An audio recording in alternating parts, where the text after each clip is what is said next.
Pagi ini judul firman Tuhan menjadi orang yang bijaksana. Kalau saya tanya, saudara mau nggak disebut bijaksana? Amin. Pasti mau. Saudara sudah jadi orang yang bijaksana atau belum menurut saudara? Tapi mau ya, mau jadi orang yang bijaksana ya. Nah, pagi ini kita mau belajar apa itu bijaksana dan bagaimana saya menjadi orang yang bijaksana. Amin. Nanti setelah firman Tuhan kita ada perjamuan kudus. Yesus mati di kayu salib bukan cuma hapus dosa kita, tetapi Yesus mati di kayu salib supaya kita bisa menikmati hidup kita. Bukan nanti setelah kita mati di kekekalan menikmati hidup, tetapi selama kita tinggal di dunia ini, Tuhan mau kita menikmati hidup kita. Nah, orang yang bijaksana adalah orang yang bisa menikmati hidupnya selama dia selama dia menumpang di dunia ini. Amin. Amin. Saudara menikmati hidup nggak hari ini? Dari wajah-wajah menunjukkan tidak ya. Setelah dengar firman semua wajah-wajah berubah. Amin. Kita mau menjadi orang yang bijaksana supaya kita menikmati hidup ini. Nah, di dalam Alkitab satu tokoh yang bijaksana, kalau saudara klik itu langsung keluar. Namanya siapa ini? Saudara tahu kisah tentang apa nih? Raja Salomo. Dia kebijaksanaan itu jadi viral. Wah, semua mendengar. Bahkan sampai Ratu Negeri Sheba dari ujung datang ingin melihat seberapa hikmat kebijaksanaan Salomo. Salomo jadi viral mulai dari kasus ini yang pertama. Ketika ada dua orang ibu yang memperebutkan satu bayi. Yang satu bilang itu anakku, yang satu bilang itu anakku. Mereka berantem. Ya sudah, kita pergi kepada raja mencari keadilan. Datanglah kepada raja. Wah, raja dengan kebijaksanaannya, dengan ketenangannya, dengan hikmatnya, dia mendengar yang satu ngomong itu anakku, dia dengar yang satu ngomong itu anakku. Wah, ibu-ibu itu kalau ngomong itu sampai kerajaan tergoncang, saudara ya. Memang wanita-wanita luar biasa. Di mana ada 2 atau 3 wanita berkumpul, di situ ada kehebohan dan keramaian plus gosip-gosip. Tapi di Karmel tidak ada ya. Kayak ibu gabunglah wanita Karmel ini wanita yang berbeda ya. Nah, saudara yang kekasih, raja bisa mengambil satu keputusan dan dia menyatakan berikan bayi itu kepada ibu ini, karena ibu inilah ibunya yang sesungguhnya. Dan benar deh itu ibunya. Saudara tahu cerita ini? Nah, kalau nggak tahu ntar baca di Alkitab sendiri ya. Kita nggak bahas itu tentang Raja Salomo. Jadi ada laki-laki yang bijaksana yang dicatat Alkitab. Tetapi sayang kebijaksanaan Salomo itu hanya dalam kasus statusnya dia memerintah sebagai raja. Kebijaksanaannya itu tidak dibawa kepada pribadinya dia sebagai seorang pria atau laki-laki yang berumah tangga punya istri. Istri dan selirnya jumlahnya berapa? 1000 loh saudara. Hitung pakai jari gak selesai. Coba bapak-bapak bayangkan, mau gak punya istri 1000 bapak-bapak? Istri ngurus satu aja gak selesai di rumah, mengurus 1000. Wah, luar biasa ya. Nah, arti bijaksana itu apa sih? Arti bijaksana ini panjang sekali. Saudara baca sendiri, saya nggak baca. Tetapi definisi singkatnya, orang yang bijaksana itu sebelum dia ngomong, dia mikir dulu. Sebelum dia mengambil keputusan, dia mikir dulu. Sebelum dia bertindak, dia mikir dulu. Dan pertimbangannya itu matang sekali. Mikir hari ini, nanti efeknya ke depan gimana, sampai jangka panjang. Dipikirin dulu. Itu namanya orang yang bijaksana. Sehingga keputusan-keputusan itu adil, keputusan-keputusannya bukan berdasarkan perasaan, keputusan-keputusan berdasarkan karena aku raja. Raja zaman dulu itu dia mau bilang anak kasih ke si A, walaupun itu bukan ibu kandung, ya semua harus ngikuti. Tetapi Salomo kan tidak memakai keputusan berdasarkan dia sebagai raja, tetapi berdasarkan hikmat ilahi yang dia miliki. Ya. Nah, kalau kita mau jadi orang yang bijaksana, ciri-ciri bijaksana itu ini. Sebelum ngomong apa dulu? Mikir. Sebelum ambil tindakan ngapain dulu? Mikir. Kita punya pikiran, coba pegang kepala kita. Nah, banyak orang gak pakai pikirannya ini, saudara. Ada sesuatu belum mikir udah ngomong, nyesel belakangan. Ada sesuatu terjadi, ada pemicu sudah bertindak, ternyata bukan begitu, tapi sudah terlanjur buat salah, nyeselnya belakangan. Kenapa? Karena lambat mikir, mikirnya telat. Ya, saudara yang kekasih, kalau tadi tokoh yang pria yang bijaksana, ada tokoh yang perempuan juga ada yang bijak, saudara. Siapa namanya?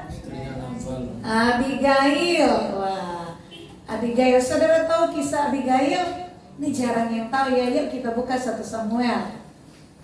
Kalau Salomo tadi saya tidak buka karena itu sudah terkenal, sudah viral. Kalau Abigail ini baru viral di kaum wanita kemarin ini. 1 Samuel pasal yang ke-25 ayat 2 saya baca dan ayat yang ketiga. Daud, Nabal dan Abigail. Ketika itu ada seorang laki-laki di Maon yang mempunyai perusahaan di Karmel. Orang itu sangat kaya. Ia mempunyai 3.000 ekor domba dan 1.000 ekor kambing. Ia ada di Karmel pada pengguntingan bulu dombanya. Nama orang itu Nabal dan nama istrinya Abigail. Perempuan itu bijak dan cantik, tetapi laki-laki itu kasar dan jahat kelakuannya. Amin. Saya tanya ibu-ibu kemarin, itu Nabal kan di ayat selanjutnya bebal, jahat, kasar. Sementara Abigail itu cantik, bijak. Nah, ini wanita-wanita yang masih jomblo-jomblo, single-single, mau nggak misalnya kalian tuh cantik, bijak, terus ada datang yang kasar, bebal, jahat datang ngelamar kalian, mau nggak? Tapi kaya raya loh, mau nggak? Nah, Abigail ini orang yang bijak. Dia menikah dengan Nabal, kita tidak tahu pernikahannya berapa tahun, tapi dia tetap bijak. Nah, kalau kita lihat kenapa Abigail disebut bijak, kenapa Salomo disebut bijak? Itu karena ada kasus, ada persoalan di depan mereka, dan mereka bisa menyelesaikan persoalan itu, makanya mereka disebut bijak. Dan Salomo disebut bijak ketika ada 2 orang ibu, 2 orang wanita memperebutkan seorang bayi, dan dia sebagai raja bisa mengambil keputusan yang seadil-adilnya, memberikan bayi itu kepada ibu kandungnya. Abigail disebut bijak karena satu waktu suaminya Nabal sedang panen, menggunting bulu domba, kemudian dia lagi berpesta, datanglah Daud, anak buahnya. Daud suruh, Daud bilang, anak buahku itu loh di sana Nabal, dia kan orang kaya raya, dia lagi panen, kalian pergi ke sana bilang ada salam dari Daud. Terus kalian mintalah sesuatu makanan buat dia. Waktu itu statusnya Daud, dia belum jadi raja. Dia jadi buronan Raja Saul. Jadi dia pindah dari satu gua ke gua lain, dan ada banyak preman-preman jadi ikut dia. Nah, selama anak buah Nabal bekerja mengembalakan ternaknya, domba yang buahnya ribuan, Daud gak pernah ganggu, anak buah Daud gak pernah ganggu orang-orang itu. Malah mereka menjaga. Nah, waktu suruhan Daud datang kepada Nabal, Nabal bilang, siapa itu Daud itu?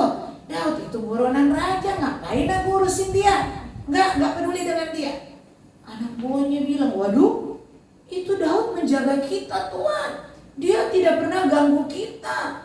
Makanya Tuan bisa panen hari ini, itu perannya Daud sama. Enggak, aku nggak urus itu.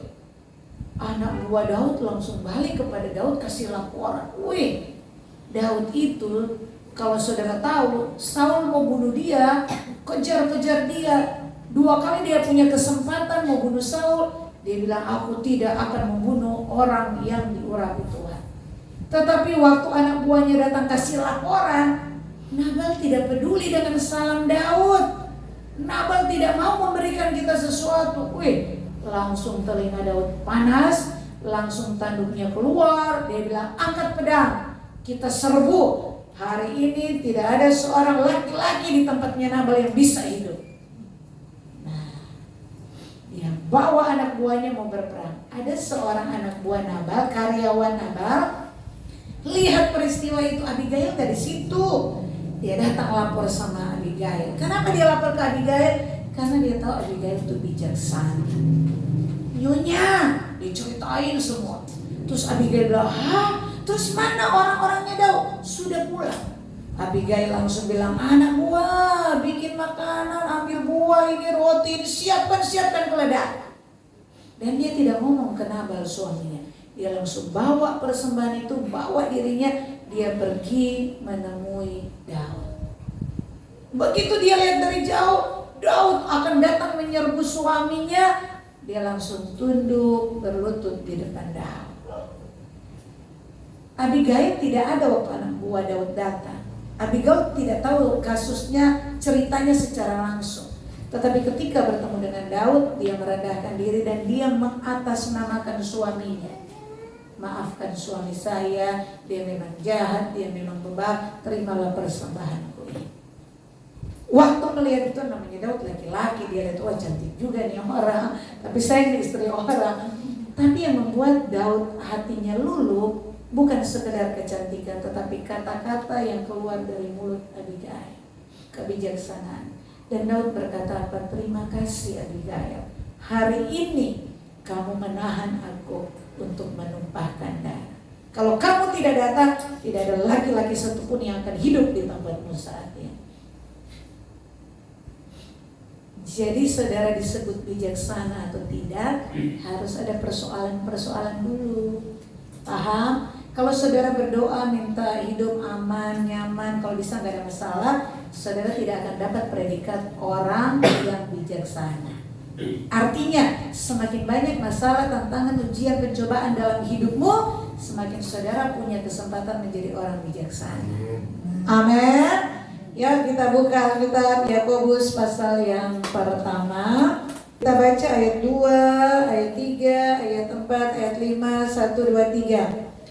Saudara-saudaraku, anggaplah sebagai suatu kebahagiaan apabila kamu jatuh ke dalam berbagai-bagai pencobaan. Sebab kamu tahu bahwa ujian terhadap imanmu itu menghasilkan ketekunan. Dan biarkanlah ketekunan itu memperoleh buah yang matang, supaya kamu menjadi sempurna dan utuh dan tak kekurangan suatu apapun. Tetapi apabila di antara kamu ada yang kekurangan hikmat, hendaklah ia memintakannya kepada Allah, yang memberikan kepada semua orang dengan murah hati dan dengan tidak membangkit-bangkit, maka hal itu akan diberikan kepadanya. Yakobus bilang, anggaplah sebagai pencobaan kalau kamu menghadapi persoalan-persoalan. Karena persoalan-persoalan itu yang akan menentukan predikatmu, kamu bijaksana atau tidak. Amin. Nah, kalau kamu menghadapi banyak persoalan, ujian, tantangan, kalau kekurangan hikmat, minta hikmat sama Tuhan. Amsal 1 ayat 7 berbunyi, permulaan hikmat adalah takut akan Tuhan. Jadi takut akan Tuhan itu permulaan dari hikmat. Orang yang berhikmat, dia akan disebut orang yang bijaksana. Karena hanya orang yang punya hikmat Allah yang bisa menyikapi persoalan-persoalan, tantangan-tantangan dari sudut pandang Allah. Jadi kalau saudara baca Filipi 2 ayat 5, kita diselamatkan bukan sekedar dosa kita dibersihkan. Kita diselamatkan, Yesus mati di salib, dosa kita dihapus, ada goal, ada tujuan. Tujuannya apa? Kita punya pikiran, punya perasaan seperti Kristus. Orang yang memiliki pikiran perasaan Kristus adalah orang yang punya hikmat Allah. Ciri orang yang punya hikmat Allah itu apa? Bijaksana. Bijaksana dalam menyikapi setiap persoalan. Yakobus 1 ayat 5a berkata, tetapi apabila di antara kamu ada yang kekurangan hikmat, hendaklah ia memintakannya kepada Allah. Kadang-kadang kan ada persoalan, aduh Tuhan, bingung mau ngapain, gak tahu apa-apa. Jangan langsung ngomong, jangan langsung nyalain ini, cari kambing hitam, diam diri. Kalau saudara bingung, panik, berarti saudara lagi kekurangan hikmat. Caranya gimana? Ya tanya, Tuhan berikan aku hikmat supaya aku gak salah ngomong. Tuhan berikan aku hikmat supaya aku tidak salah bertindak dalam kasus ini. Jangan ngomong dulu baru berdoa. Jangan melakukan tindakan dulu baru berdoa. Itu doanya doa penyesalan kalau sudah berbuat salah. Sebelum berbuat salah, berdiam dulu, minta hikmat. Agar hikmat menyertai dan keputusan kita, keputusan orang yang bijaksana. Amin.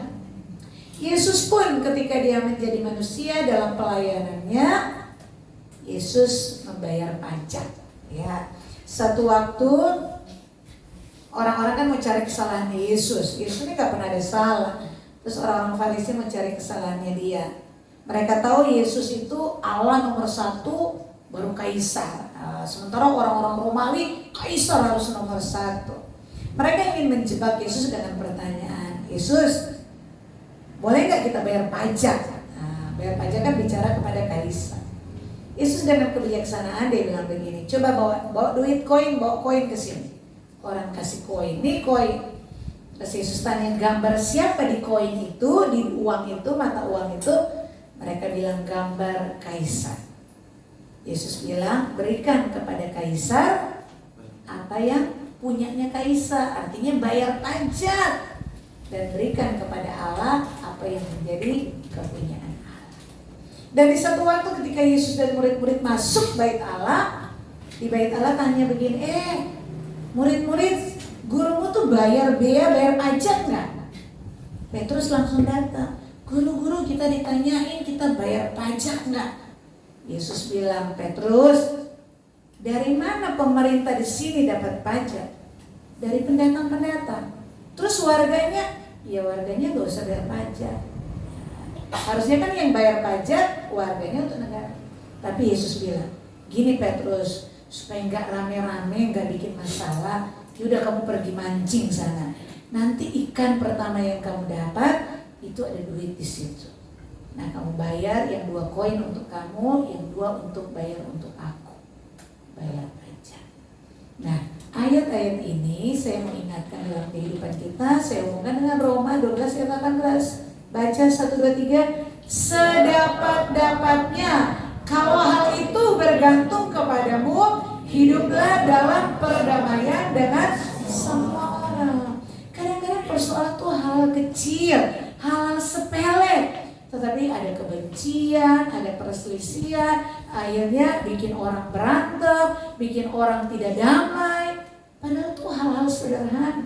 Makanya dalam alat bayar pajak Yesus bilang, kalau pakai bahasa bebas, ini aturan negara ini sebenarnya tidak benar. Harusnya kan warganya yang bayar pajak. Kenapa minta dari pendatang? Tapi supaya nggak rame-rame, ini udah aturan, ya udah lakukan aja. Supaya damai di antara kita. Kurang lebih itu bahasanya. Nah, dalam kehidupan kita sehari-hari, kalau bergantung kepadamu, ya hiduplah damai dengan suami. Ada kadang-kadang istri itu hal sepele bisa jadi masalah besar. Suami juga begitu, kalau itu bergantung kepada kamu, ya bawalah perdamaian untuk istri dan anak-anak.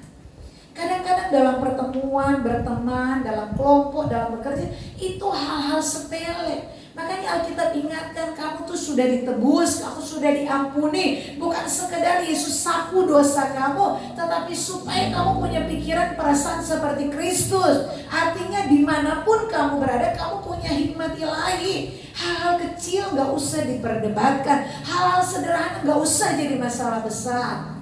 Kalau itu bergantung kepadamu, hiduplah damai dengan semua orang. Memang ada satu dua yang biangkerok. Yang penting kamu bawa damai itu, soal dia terima gak terima urusan lain. Amin. Orang yang bijaksana adalah orang yang bisa menyikapi, oh orang ini karakternya begini, oh masalah begini, udahlah masalah begitu juga sederhana. Tidak ada masalah yang besar. Amin.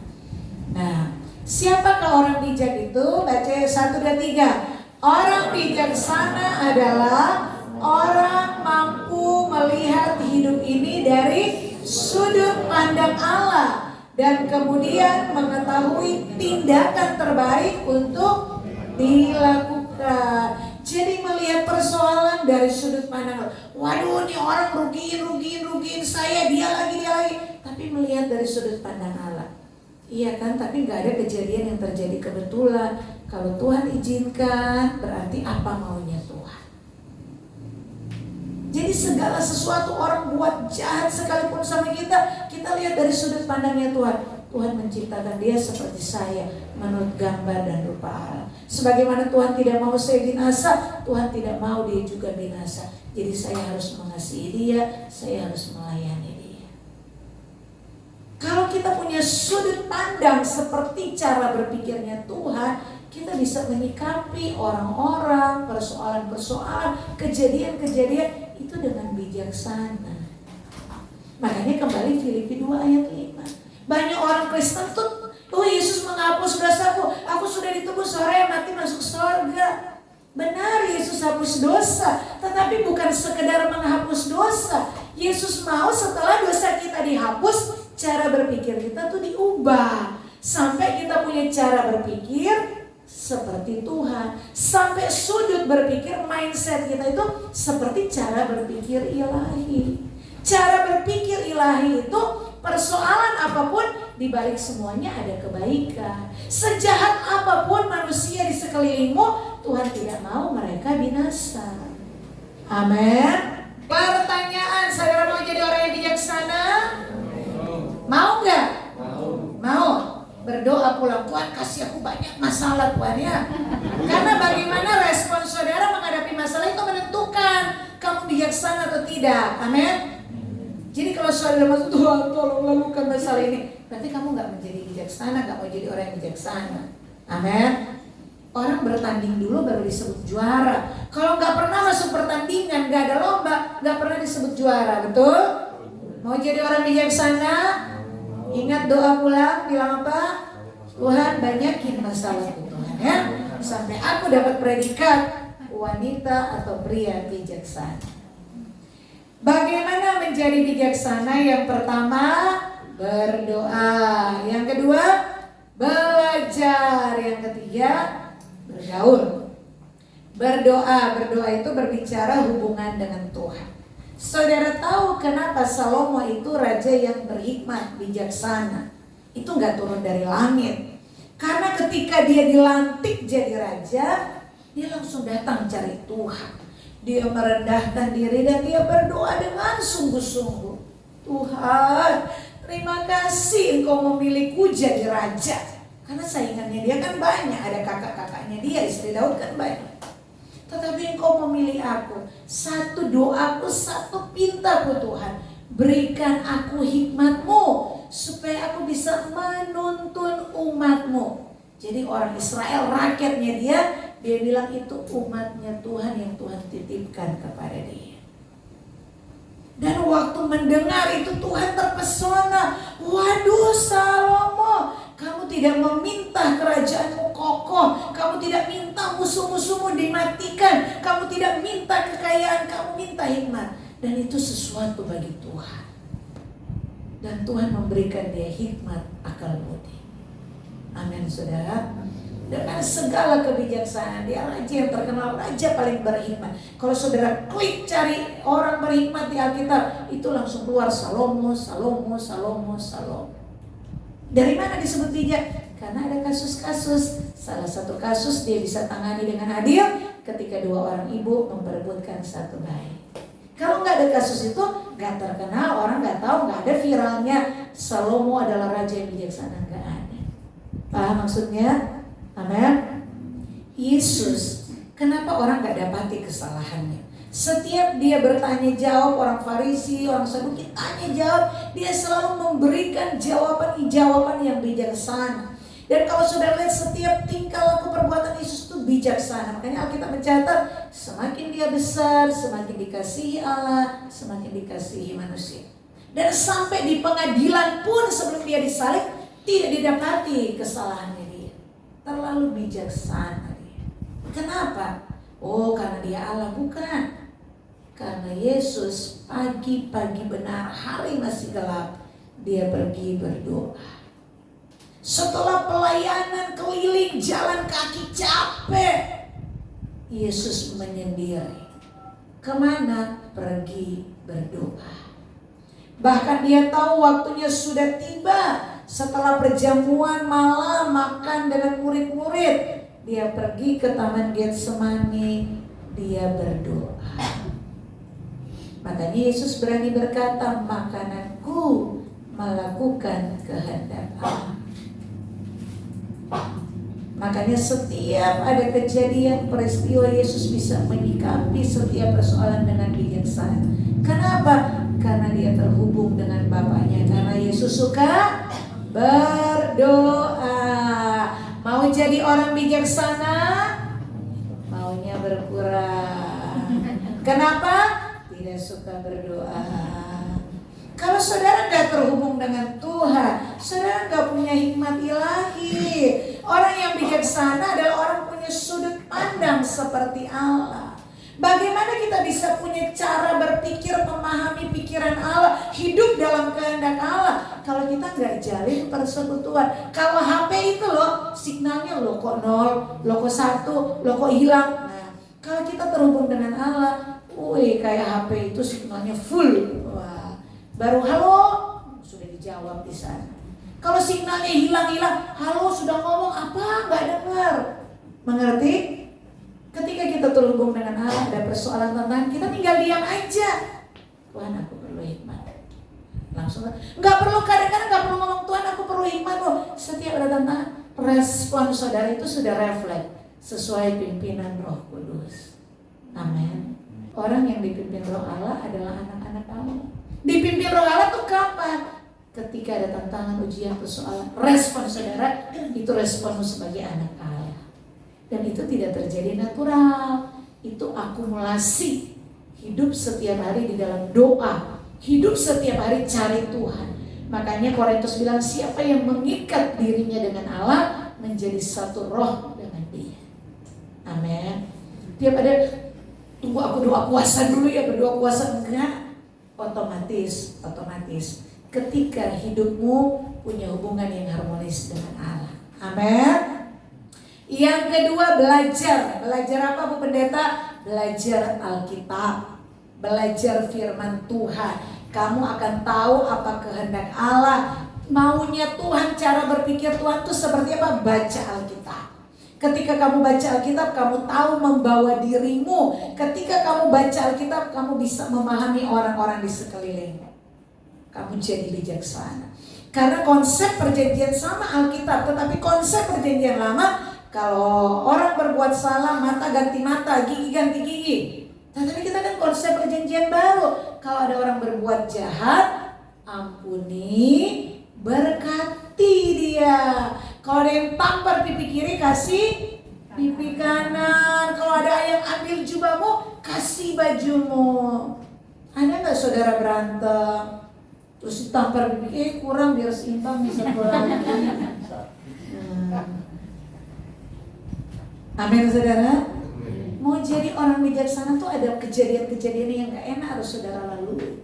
tetapi respon saudara itu menentukan. Nah, respon saudara mau baik atau benar atau mau salah, yang pertama tergantung hubungan dengan Tuhan. Semakin kamu terkoneksi dengan Tuhan, responmu tuh pasti sesuai kehendak Allah. Dan yang kedua, bagaimana kita bisa terkonek dengan Tuhan? Kita harus punya pemahaman mengenal siapa Dia. Dengan cara apa? Baca Alkitab. Semua tentang Tuhan, dasar-dasarnya di sini, firman Alkitab. Kalau saudara sudah memahami Alkitab, itu sudah dasar kalau orang bikin rumah. Bangunannya di mana kita semakin mengenal Dia lebih dalam. Ketika saudara duduk diam. Saya tuh dapat keindahan setiap kali saya duduk diam di hadirat Tuhan. Mau tengah malam, mau pagi, mau subuh, duduk diam, doa gitu. Bisa ngobrol sama Tuhan. Tuhan begini, Tuhan kok saya mengalami kejadian begini ya minggu lalu. Tuhan suka guyon juga ya Tuhan. Tuhan bikin aku ketawa. Kita bisa curhat, bisa ngobrol, dan ada beban, ada apa tuh bisa. Setelah itu bisa terlega gitu. Saya Tuhan nih hatiku, nih hidupku, aku jadikan Tuhan kebahagiaan satu-satunya. Aduh, aku gak bisa hidup tanpa Tuhan. Dan itu saya latih. Saya setiap bangun pagi, orang kan bilang kalau bangun pagi apalagi sudah usia-usia, sudah seperti saya dan ke atasnya, itu kalau bangun pagi gak boleh langsung turun kan, kumpulin nyawa dulu katanya. Jadi saya kalau buka mata itu sudah waker berbunyi, kadang belum bunyi udah bangun, saya biasakan diri begini, sudah buka mata saya langsung ngomong, Tuhan, aku mengasihimu, aku mencintaimu, aku hari ini mau hidup tidak bercacat, tidak bercela, aku mau jaga kekudusan semua, Engkaulah segala-galanya. Itu kurang lebih 5 menit, paling lama 10 menit. Itu saya ngomong terus, baru saya berdiam. Saya belum kudus, saya belum 100% hidup tidak bercacat, tidak bercela. Tetapi apa yang saya ucapkan di pagi hari itu menjadi janji komitmen saya, dan itu akan mempengaruhi hidup saya di sepanjang hari. Dan itu saya latih. Kenapa? Karena saya pernah baca satu artikel, begitu saudara bangun pagi hari, saudara mikir sesuatu yang negatif, misalnya bayar hutang gitu, itu akan penuh kepalamu sepanjang hari itu dengan beban. Jadi sebelum yang negatif muncul langsung. Jadi karena masih gini, Tuhan aku mengasihi, Tuhan aku mencintai. Enggak apa-apa ngomong doang. Tapi kalau setiap hari saudara mengucapkannya, itu minimal akan jadi warning untuk hidupmu di sepanjang hari. Amin. Baca kitab suci doa. Saya tuh selalu bilang begini, Tuhan, saya tuh ngalami Tuhan sampai titik ini.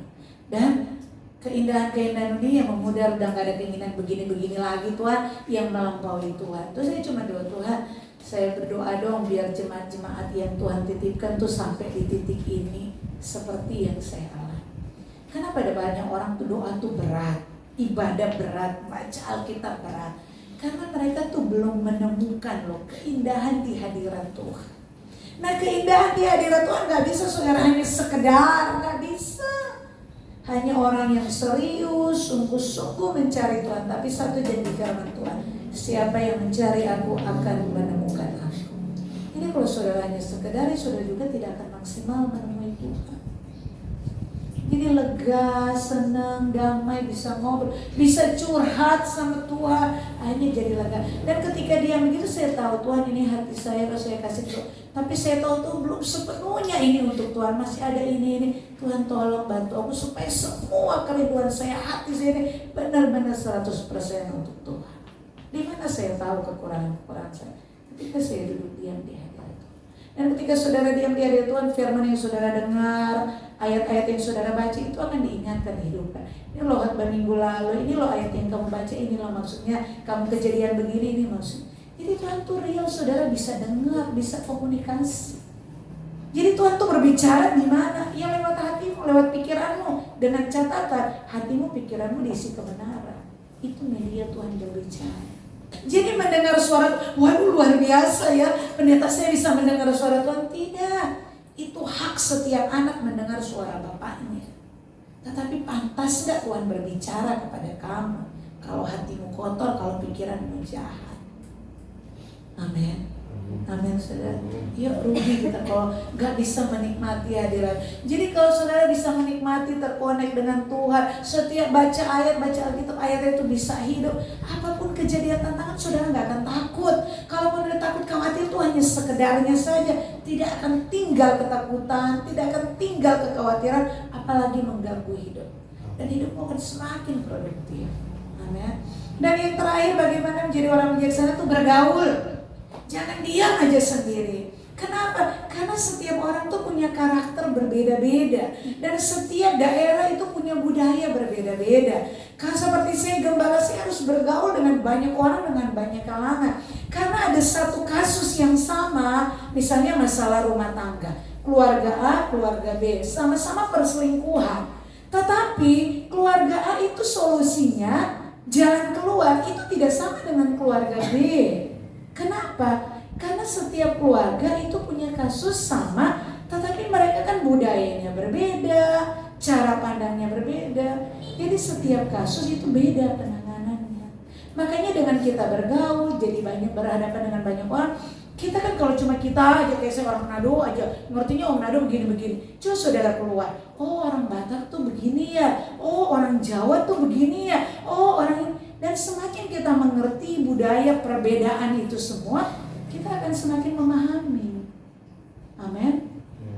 Saya kenapa belajar bisa menerima saudara? Karena tuh yang aneh-aneh jadi biang kerok, saya ngerti latar belakang. Oh dia dari keluarga begini, oh dia dari punya masalah. Akhirnya bisa menerima. Oh bukan menerima dosanya, tapi menerima, oh iya dia perlu proses yang lebih panjang untuk berubah dalam hal ini. Artinya bisa saling memahami. Itu orang yang bijaksana. Kenapa saudara sama gak suka sama dia, aduh begini. Akhirnya saudara gak bisa kumpul, gak bisa bergaul dengan semua orang. Setiap komunitas saudara gak nyaman. Kenapa? Karena gak bijak. Yang diutamakan perasaanku, egoku.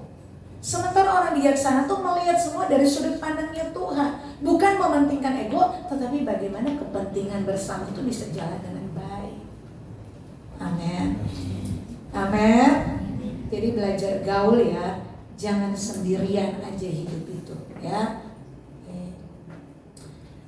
Rahasia menjadi orang bijaksana adalah tinggal dalam persekutuan yang harmonis dengan Allah dan hidup dalam pimpinan Roh Kudus.